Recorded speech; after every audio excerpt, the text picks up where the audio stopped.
네, 오늘은 호세아 2장 말씀인데 1절은 앞에 말했던 이스라엘, 곧 하나님께서 다시 파종하시고 다시 그들을 이렇게 세우시겠다라는 그런 회복에 대한 예언으로 이어지는 말에 어떻게 보면 또 결론적인 얘기라고 볼 수 있겠습니다. 그래서 암미가 로자가 떨어져서 암미가 되고 루하마가 로자가 떨어져서 루하마가 되게 될 것이다. 그러니까 너희들에게 긍휼은 없다라고 말씀했는데 다시 긍휼히 여기시겠고 너희들은 내 백성이 아니다라고 얘기했는데 이젠 내 백성이다고 그렇게 하게 될 것이다라는 그런 회복의 말씀입니다. 그 다음에 2절부터 이어지는 게 네 어머니와 논쟁하라라고 그렇게 얘기하는데 이제 이 암미하고 루아마, 이스라엘 이 자녀들이잖아요. 자녀들이 어머니에 대해서 이제 잘못된 것을 알아라라는 그런 어떤 의미로서 논쟁이라는 단어를 썼는데 이런 논쟁이 법정 다툼 같은 그런 것들을 연상시키는 단어입니다. 그러니까 무엇이 옳으냐, 누가 옳으냐 이런 것들을 따지는 거죠. 그러니까 만일 이혼을 한다면 귀책 사유가 누구에게 있느냐라는 걸 이렇게 따져보는 듯한 그런 이야기입니다. 그래서 그 어머니에 대한 그 자기 아내에 대한 문제, 음란의 문제를 해결해야 된다. 이거 제거해야 된다라고 그렇게 얘기하면서 그걸 제거하기 위한 심판적인 그런 내용들이 3번 정도 나옵니다. 먼저는 들로 내쫓아서 거기서 거의 굶어 죽게 하겠다. 이런 식으로 얘기를 하고 있고 그 다음에 벌거벗겨서 내쫓아가지고 완전히 굶어 죽게 할 것이다. 라는 그런 얘기하고 있고 또 그 여인 그 아내가 하는 말이 결국은 사랑하는 남편이 있음에도 불구하고 내 여자가 아니고 또 나도 그의 남자가 아니다라고 얘기하면 실상은 그 모든 것들을 다른 데서 그것들을 만족하고 있다라는 얘기들을 하는 겁니다. 내 떡과 내 물과 내 양털과 내 삶과 내 기름과 내 술틀들을 그 다른 어떤 자가 다 준다고 했다라고 그렇게 얘기함으로써 다른 곳에서 만족을 얻고 있고 다른 곳에서 모든 것들을 충족하고 있기 때문에 문제다. 이 어떤 그런 죄악들을 지적을 합니다. 그래서 내가 가시로 그 길을 막고 담을 쌓아서 다시는 그 길로 가지 못하게 아예 그 길로 전혀 가지 못하도록 막아버리겠다 하는 그런 심판의 이야기들을 합니다. 결국 그와 같이 완전히 벌거벗어서 내쫓아서 죽을 고생을 하게 만들거나 힘들게 만들거나 또 아예 다시는 이제 그 자기 애인이죠. 만나지 못하도록 완전히 막아버리겠다라고 하는 그 이유는 결국은 7절 말씀에 얘기한 것처럼 본 남편에게로 돌아오게 하려는 것이다 라고 얘기합니다. 그러니까 이게 어떤 남녀의 어떤 부부생활 얘기냐 어떤 부부의 이혼 얘기냐 아니다. 그건 하나님과 바로 하나님의 백성 이스라엘과의 문제를 이와 같이 얘기하고 있는 것이다 하는 겁니다. 그래서 똑같이 하나님의 백성이 자기 남편과 같은 여호와 하나님을 버리고 바알을 마치 자기 애인처럼 음란하게 사귀고 있고 거기 가서 모든 만족을 얻으려고 하는 그런 이스라엘의 행위들을 지적하고 있는 겁니다. 그래서 8절에 얼핏 이제 이것이 그냥 그 호세아와 그의 아내의 이야기인 듯 하지만 사실은 이스라엘 백성의 문제라는 것을 보여주는 것이 8절에 바알을 위하여라는 표현에서 나타나게 됩니다. 바알은 그 원래 주인이라는 뜻이면서도 바로 그 가나안 땅의 소속 종교 그리고 소속 종교였죠. 그러니까 이 땅에 있는 모든 우상신 정말 자신의 욕망이나 자신의 욕구들을 신격화해서 그 신은, 우상신은 언제든지 내가 원하는 건 다 준다라는 신이에요. 그러니까 여호와 하나님을 믿는 것은 다소 어려워 보이고 힘들어 보여요. 왜냐하면 하나님 앞에 다 맞춰야 되기 때문에, 나를. 근데 우상신은 너무나 쉬워요. 내가 원하는 대로 다 모든 것들이 충족되는, 육체적인 욕망, 또 내가 원하는 것들을 다 준다는 달콤한 그런 것들이 있어요. 그러니까 쉽고 편해요. 여러분 같으면 쉽고 편한 길로 가겠습니까? 그냥 늘 어렵고 스트레스 받는 길로 가겠습니까? 꼭 그렇다는 말이 아니라 여호와 하나님을 믿는 것이 겉으로 보면은 내가 변해야 되고, 내가 달라져야 되고, 내가 하나님 뜻에 맞춰야 되고 순종해야 된다라는 그런 좀 다소 수준 높은 신앙이고 종교예요. 근데 가나안의 토속 종교는 이건 완고편하고 그냥 어떤 우리 안에 육체적인 기쁨과 어떤 것들을 그냥 주기 때문에 순간순간 내가 바른 길을 가야지라고 하면서도 항상 이렇게 곁길로 새는 겁니다. 하나님을 믿는 것은 바른 길이고 우상을 섬기는 것은 쉽고 편한 곁길로 새는 길과 같아요. 그래서 쉽게 그쪽으로 빠집니다. 그래 아이들이 공부하는 것과 예를 들어 게임하는 것이 이렇게 있다면 공부해야 되는 줄은 알지만 자꾸 게임 쪽으로 가는 거예요. 나도 모르게. 그게 우상 섬기는 그런 심리와 똑같은 것입니다. 옛날에는 그렇게 우상을 섬겼다면 오늘날에는 지금 그런 어떤 것으로 너무나 쉬운 거, 끌리는 거, 어떤 것에 빠져서 살게 되면 우상을 섬기는 것과 같은 똑같은 느낌을 오늘날도 그대로 받게 되는 거예요. 그러니까 내가 하나님 외에 어떤 다른 것을 더 사랑하고 있는가? 하나님 외에 그것이 바로 오늘날 우리에게 우상이고 나는 어떤 것에 쉽게 끌리고 쉽게 영향을 받고 있는가? 이런 것들이 우상일 수 있다는 것을 알아야 됩니다. 이게 오늘날 우리의 바알이에요. 그러면서 배신당한 남편의 심정이 바로 여호와 하나님의 마음이고, 그렇지만 배신당한 남편이 그 아내가 다시 신실한 아내로 돌아오게 하기 위해서 그가 음란하듯 연애하는 그 자와의 만남을 간절하고 그를 어떻게든지 힘들게 하고 고통스럽게 해서라도 그가 다시 신실한, 그를 벌함으로 인해서라도 다시 신실한 아내로, 어머니로 돌아오게 하려는 그런 마음이 강한 겁니다. 자, 어머니는 이스라엘이라는 국가를 말하는 거고 자녀는 그의 백성들을 상징하는 겁니다. 어머니와 백성. 우리가 속한 이 나라, 이 국가도 어머니 같은 역할을 하는 거죠. 어머니 품 안에서, 어머니 안에서 태어나서 그 안에서 그의 은총 속에 살아가는 겁니다. 네, 타락한 어머니, 잘못된 길로 가는 어머니, 국가, 어떤 이런 것들을 보여주고 그 속에 국민들도 그 어머니의 그 자식처럼 똑같이 불성실하고 죄악된 길로, 잘못된 길로 가는 백성들, 이런 모습으로 비유적으로, 상징적으로 얘기하고 있는 거예요. 그러니까 다 그런 마음을 가져야 돼요. 국가가 바라야 올바른 길로 가야 국민들도 바른 길로 가는 거고, 또 국민들이 바른 길로 가야 국가가 바른 길로 가는 것이고, 이걸 상호주의적인 의미에서 생각을 해야 되고 똑같아요.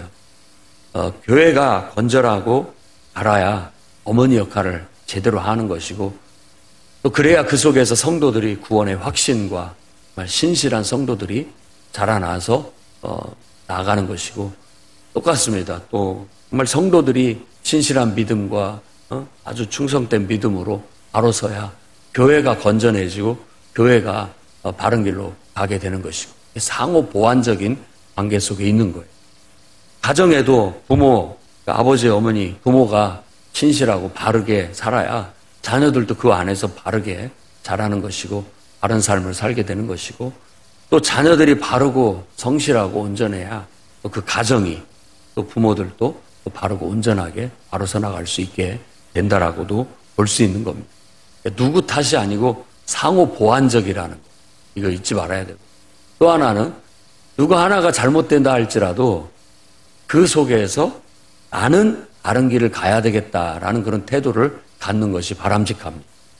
뭐가 핑계로 삼거나 또 뭐 때문에 내가 이럴 수밖에 없다라는 거 이해는 충분히 합니다만 그럼에도 불구하고 그런 상황에서도 바르게 사는 사람은 바르게 살고 신실한 사람은 그래도 신실할 수 있다라는 거예요. 여러분들은 항상 하나님 앞에 바르고 신실한 그런 성도가 되시고 하나님 백성이 되려고 힘쓰시기를 바랍니다.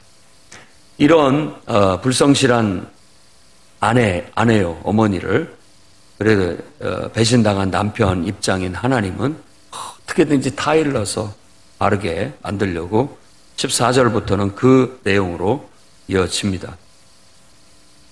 14절, 15절 어떻게 보면 이 2장의 핵심 구절이라고 할 수 있겠습니다. 그러므로 보라, 내가 그를 타일러 거친 들로 데리고 가서 말로 위로하고 거기서 비로소 그의 포도원을 그에게 주고 아골 골짜기로 소망의 문을 삼아 주리니 그가 거기서 응대하기를 어렸을 때와 애굽 땅에서 올라오던 날과 같이 하리라.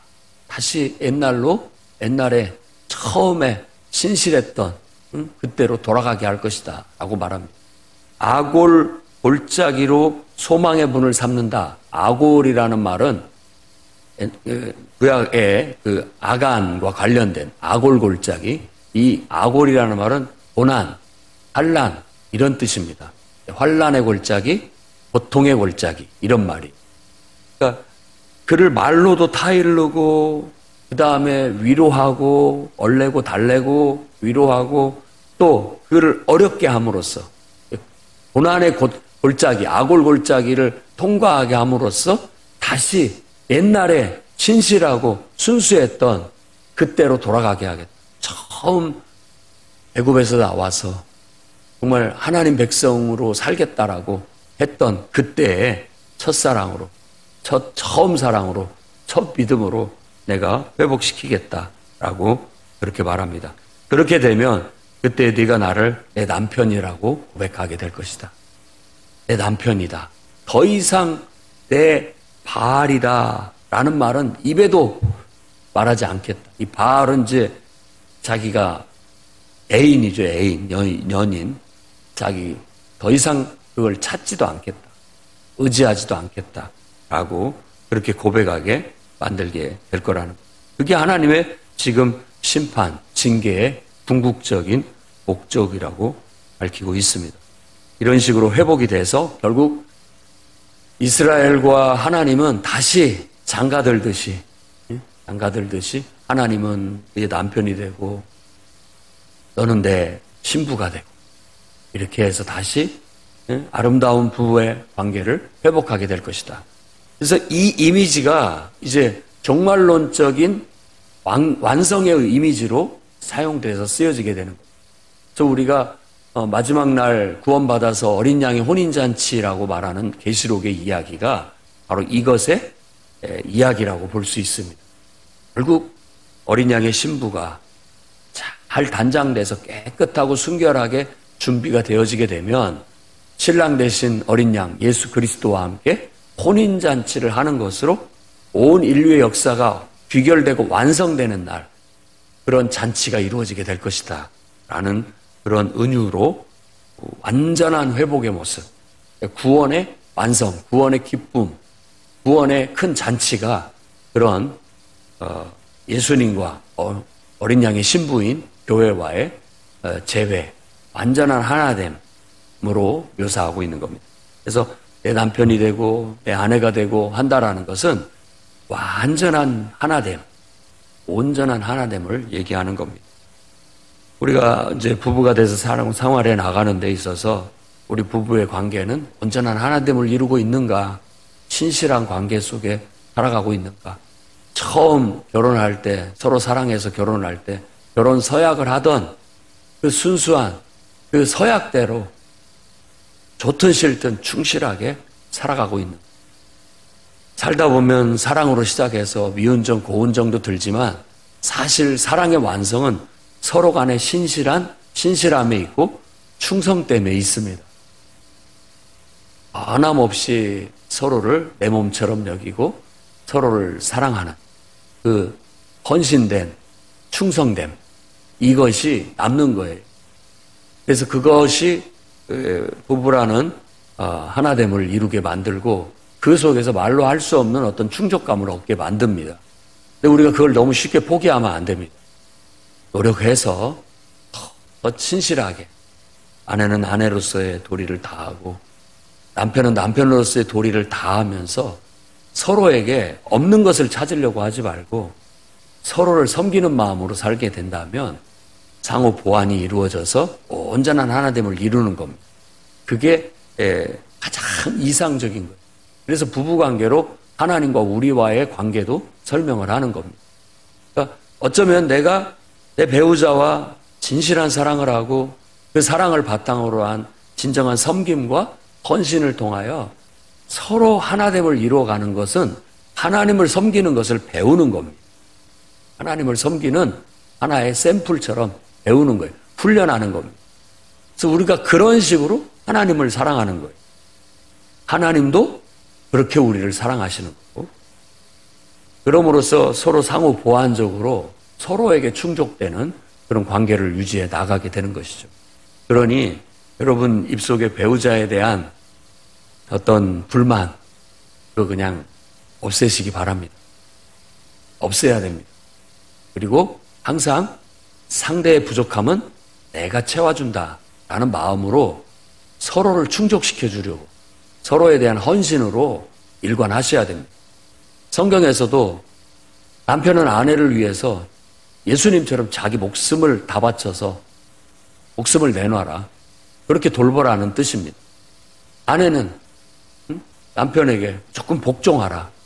그렇게 얘기를 하고 있죠. 이건 상호 보완적인 것을 의미하는.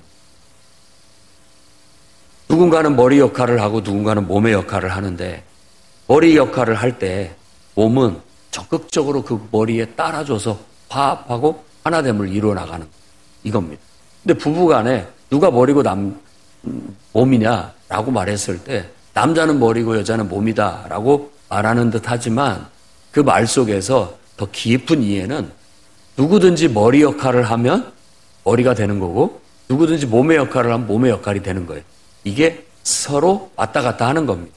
어떤 일은 남자가 머리 역할을 하고 그러면 몸은 얼른 눈치껏 그 머리 역할을 하는 것에 적극적으로 호응을 해서 맞춰주셔야 돼요.